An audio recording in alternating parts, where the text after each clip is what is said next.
খুবই বিভৎস একটি নিউজ দিচ্ছি আপনাদেরকে। সেটা হচ্ছে এখান থেকে প্রচুর মৃত মানুষের গন্ধ পাওয়া যাচ্ছে, প্রচুর মৃত মানুষের গন্ধ পাওয়া যাচ্ছে। এখানে ধারণা করা হচ্ছে যে অনেক অনেক মৃত লাশকে এখানে কবর দেওয়া হয়েছে, পুঁতে রাখা হয়েছে মাটির মধ্যে। এখন প্রচুর গন্ধ আসছে এখান থেকে, মানুষ ঘুরে ঘুরে দেখছে কোথায় কি আছে। প্রচুর এখানে গণকবর দেওয়ার শঙ্কা করা হচ্ছে, প্রচুর প্রচুর অনেক গন্ধ বেরোচ্ছে এখান থেকে। এই জায়গাটি হচ্ছে গণভবনের ভেতরের সামনের সাইড। অনেক মানুষকে এখানে পুঁতে রাখার আলামত পাওয়া যাচ্ছে, আমি আপনাদেরকে একটু দেখাচ্ছি।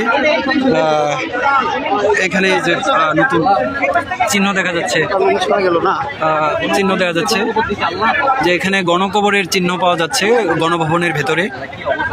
প্রচুর মরা লাশের গন্ধ বেরোচ্ছে এখান থেকে। এখানে উৎসুক মানুষ দেখতে পাচ্ছে।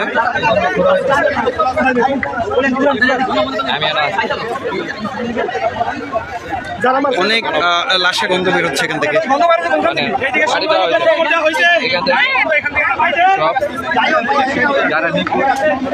এখানে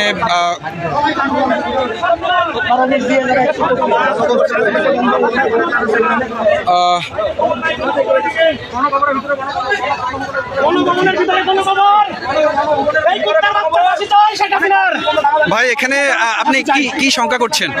ভাই এখানে 1000-এর উপরে মানুষের গণকবর দেওয়া হয়েছে ভাই গণভবনে। 1000-এর উপরে গণকবর দেওয়া হয়েছে। এই স্বৈরাচারী সরকার আমাদের ছাত্রদের গণকবর দিচ্ছে, সাধারণ মানুষের গণকবর দিচ্ছে। ওরা ফাঁসি চাই, ফাঁসি। ওর কুত্তার মতো বিদায় মারতে চাই আমরা জনগণ। বলেন নাই? জি জি ধন্যবাদ। ফাঁসি দাও, ফাঁসি দিতে হবে ভাই। এখানে সবার দাবি একটাই, ফাঁসি দিতে হবে। জি ইনশাআল্লাহ। জনগণের একটাই দাবি, সাধারণ মানুষের দাবি, আমাদের ছাত্রদের দাবি, সবার দাবি ফাঁসি চাই আমরা।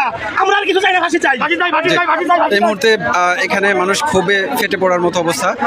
প্রচুর গণকবরের সন্দেহ করা হচ্ছে এখানে গণভবনের সামনেই ভেতরে। তো এখান থেকে প্রচুর গন্ধ বেরোচ্ছে। এখানে টেকাই রায় হয়ে পড়ছে। এখানে চিহ্ন দেখা যাচ্ছে, অনেক নতুন কবরের চিহ্ন পুঁতে রাখা হয়েছে, পুঁতে রাখার চিহ্ন দেখা যাচ্ছে গণভবনের ভেতরে। আল্লাহ ভালো জানেন যে এখানে কি হয়েছে, কত কি পরিমাণ লাশ এখানে পুঁতে রাখা হয়েছে। সরকার আমাদের ছাত্রদের এবং সাধারণ জনগণদের